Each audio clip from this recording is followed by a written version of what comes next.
One of the topics that comes up when we chat with people about towing our Airstream is what we tow it with, and that is the 2022 Chevy Express van. And there's a question a lot of times is, why did we go with a van? And I think that really started with you because you were so used to the good parts of van life when we had our Class B, when we had the road truck. There were a lot of benefits to van life that I really liked. And when we had to make this decision to get a tow vehicle for the Airstream, somehow that just naturally came up of, well, why aren't we considering a van and not a truck? After 7 years of living the van life, I'd gotten used to it. All the things that made it cool about van life, which was always having your house with you, always having all your stuff, your clothes, your shower, your food, your bathroom, the ability to just get out of the front seat and climb into the back when you needed something, or when you reached your destination, you just had to stop, put the car in park, and get out, and you were already there. Ari first came to me with a couple examples of full-size trucks. But the more I thought about it, it was, wait, but how am I going to use the bathroom? I mean, I guess I could put a porta potty in the back of the truck, but then I'd have to crawl out and climb in, and that seemed complicated. And well, I could change my clothes in the back seat of the truck, but you know, we've all done that, and that's not super convenient. And in here, I mean, I can practically stand up in here. So that really is a bonus for me. I mean, I don't know about so much for Ari, but I can stand up and change my clothes in here just fine. And it was just having everything available to us. And so, yes, while some of those things you could do in a truck, it definitely wasn't as convenient as being able to do them in a full-size van, and especially a cargo van that's completely empty. Well, it's not now, but the theory is it's open and spacious, and so we've got lots of room to do stuff back here however we want to. We have been very impressed with the towing capabilities and the cargo handling capabilities of this van. But I should mention that that is because we got a van that was specifically built to be a workhorse. Just like people can and do overload pickup trucks and put too much weight on them from a towing perspective, you can do the same thing with the van. And you can't just say, oh, I'm going to get a full-size van and it's going to do everything that our van does. This is the cargo version, regular wheelbase of the Chevy Express, and it is a 3500, which means it is a 1-ton van. It has the largest towing capabilities of any Chevy full-size van, which is 10,000 pounds, so it easily handles our Airstream, which is about 8,800 pounds max loaded. And it also has a payload of over 4,500 pounds. That means we can carry a lot of weight when towing, and we can tow a lot, so that has been great. But that's only because it is the cargo version of the van. There were no seats in it, there's no headliners, there's no trim, there's no anything that's going to add weight. And we were able to find it with the largest gas engine that Chevy makes for these. That is the 6.6-liter V8. It has done great towing the Airstream through the mountains, up and down. It has done very well hauling everything we throw at it in terms of cargo. Because remember, we're not only using this as our garage for the Airstream while we're on the road, but we also are using it to carry around camping gear that we use because this van is our weekend getaway vehicle. You can't ignore the fact that when you drive a van, you're essentially driving a big metal box on wheels. That has been put to our advantage, however. When this thing is empty, it is cavernous. You can haul so much stuff in here. And we have it packed right now. These videos are going to show you stuff that looks like it's just jammed full. And that's because we are right now off the road. And so a lot of things that might be set up at our campsite are now shoved in the van as our traveling garage.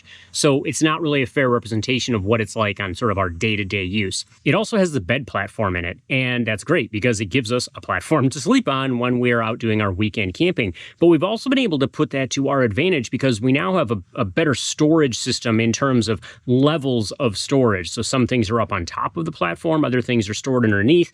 The other thing that's really nice about a cargo van is there are ways to tie down cargo.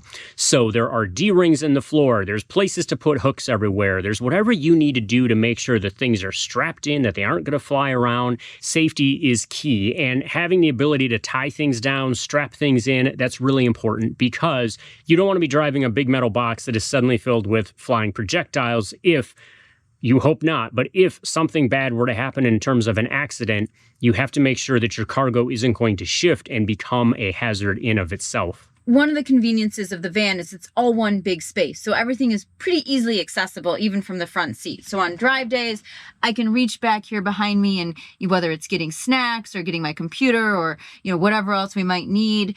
And also, if we get somewhere and it's pouring rain, we can hop in the back, grab our raincoats, and either settle in if we're just in the van, or if we're towing, get everything ready before we hop outside. Whereas, in a truck, you'd have to get out, get in the back seat if you have a back seat, or get out and get in your trailer. And so anyways, having that convenience of just one big wide open space is super nice for us. I'm sure there are current pickup truck models out there that will give you a more comfortable ride, a more luxurious ride. They're going to feel a little better when you're driving them in terms of overall handling and stability. The van, because of its height, is going to rock a little bit more maybe than you might be used to in a pickup truck. But the thing that I really like about the van is that despite its length, and it is about a foot to 2 feet shorter than a lot of the pickup trucks that are out there right now, is the maneuverability in tight spaces. And when you are hauling a camper, ours is 30 feet, there are going to be campsites that you need to back into where there are other campsites, there are trees, there are just miscellaneous things that you have to get around in order to back into your site. There have been numerous times when I have made a very tight back-in turn to a campsite where the front of the van was very close to a tree. The snub nose on that van is great for maneuverability. It has a very good turning radius for a vehicle its size, and I've been super impressed with what Chevy was able to do with it. I like being above the hood and able to look down and across it and see what's in front of us without having a massive piece of metal that is in front of us like you have on a pickup truck. The downside, the con to a van, is that this snub nose is possible because only part of the engine is under this hood. The rest of the engine is under a doghouse inside the passenger area. So maintenance and any kind of major repairs on the engine can get a little pricey because it's going to take more time for mechanics to get inside there and deal with anything that has to be dealt with from inside the passenger compartment, as opposed to just being able to reach to it from the hood. This big open space is great most of the time. And as you can see, we've packed it full of all of our stuff and equipment. The downside to that big open space is, as you can see also, we have no extra seats. There are 2 front seats and that is it. So we can't carry passengers. It's usually not a problem because it's almost always just Ari and I on the road. So when we have friends or family come and visit, we have to get a little creative and hopefully just borrow one of their cars and ride with them. Or sometimes we've even rented a car. But we kind of live by the 90-10 rule, and 90% of the time it's just us, and the 10%, well, we'll figure it out when we need to. Chevy hasn't really changed this van since, the 1900s. The downside to that is that it doesn't come with some of the new fancy amenities like heated seats or Bluetooth connections for your phone. But on the good side, for us at least, is it doesn't have all those fancy bells and whistles. A, they don't break, but B, it's sometimes just nice to reach over here and turn the volume on a knob and not trying to mess around on a screen where you don't know what buttons you're pushing. So that is really convenient to us. And, sometimes it does mean having extra little connection points around here, but we actually really like the simplicity of this one. With a bit of a safety margin, I put the Airstream's height at about 10 feet when we're towing. So that's the clearance we need, which means the van's height is not an issue because it is lower than the Airstream. But when we are disconnected and driving just the van around, sometimes the height can be a bit of an issue. From the factory, it runs about a foot taller than a Chevy Silverado of the same year. And then we put the ladder rack on it, which has been great. We love having the capabilities that gives us for hauling additional items like ladders and other stuff. But we're just shy of 8 feet, and any kind of parking garages are generally off limits. So when we're traveling anywhere near cities, that can be an issue. But overall, it hasn't been too much of a problem. It is just something I wanted to mention because that extra height is going to be an issue when you're not towing and if you're using it on your day-to-day routines. You mentioned the 90-10 rule, the fact that you try to, make things work for 90% of what you need and 90% of the time. And I think the van has fulfilled that very well for us. I'm really happy that you had me go look somewhere else besides a full-size pickup truck with a topper. The one downside I would say from a mechanical standpoint is the van is not four-wheel drive. So that is one drawback occasionally, but I think, again, maybe that's not 90-10, maybe that's more like 80-20. But there are times that I'd like to have it, but we haven't needed it really. Yeah, I suppose there's been a few places when we've been out boondocking where it would have been nice to have four-wheel drive that we just weren't comfortable taking it, not knowing the conditions of the road. But overall, because we're mostly towing the Airstream the majority of the time, we got it for that. And that's the most important part to consider. The flexibility of the cargo area, the ability to mount a ladder on the back door, to put a ladder rack on the roof for carrying kayaks and other types of equipment.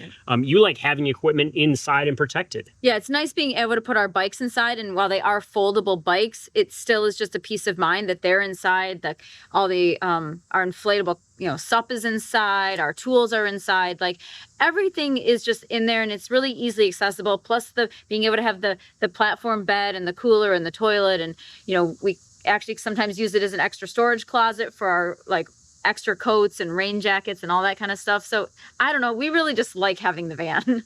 Let's just say we bought a big empty box and we filled it, which is kind of our style. But hey, it's working for us. If you have any questions about how we've set up the van or why we chose the van we did, feel free to post them in the comment section below. We're happy to answer any questions that we can. In the meantime, keep on trekking. And we'll see you out there.